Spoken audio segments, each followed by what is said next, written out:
এটা হলো আমার প্রিয় ছোট্ট গ্রিন চেক কুনুর, যার নাম টুইটার।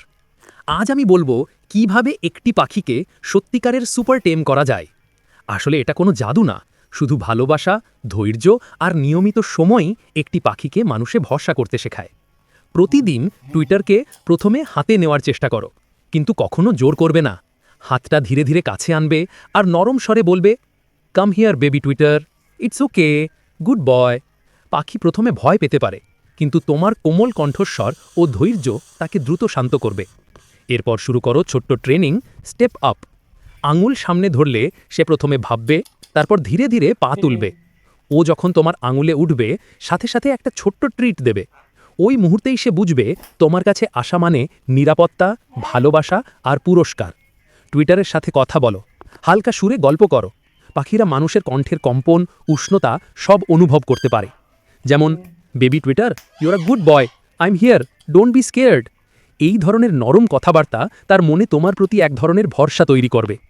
আরেকটি জিনিস খুবই গুরুত্বপূর্ণ, পাখির কাছে কখনো হঠাৎ শব্দ করবে না বা রাগ দেখাবে না। চিৎকার বা জোরে ধরা একটি পাখির মন ভেঙে দিতে পারে। তাই সবসময় ধীর, শান্ত এবং নরম আচরণ করবে। কিছুক্ষণ সময় পাখিকে নিজের কাঁধে, বুকে বা হাতে বসতে দাও। এতে সে বুঝবে তুমি তার পরিবার, তার নিরাপদ জায়গা। টুইটার যেন তোমার স্পর্শকে ভালোবাসে, সেই জন্য মাথায়, ঘাড়ে হালকা করে আদর করতে পারো। মনে রাখবে, পাখি জোরে আদর পছন্দ করে না, নরম হতে হবে। ধীরে ধীরে তার সাথে খেলো, ছোট খেলনা দাও, তোমার দিকে হাঁটতে শেখাও, ডাকলে আসতে শেখাও। প্রতিবার সফল হলে তাকে ছোট্ট পুরস্কার দেবে। এটাকে বলে পজিটিভ রিইনফোর্সমেন্ট।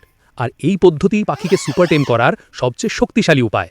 পাখিকে সুপার টেম করা কঠিন নয়, কিন্তু সময় লাগে, ধৈর্য লাগে, আর সবচেয়ে বড় জিনিস, মন থেকে ভালোবাসা লাগে।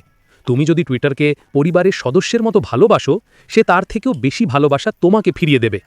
এভাবেই তোমার টুইটার হয়ে উঠবে ভয়হীন, আদুরে এবং একদম সুপার টেম, যে তোমার হাত দেখলে খুশি হবে, তোমার কণ্ঠ শুনলে শান্ত হবে, আর তোমার পাশে থাকলে নিজেকে নিরাপদ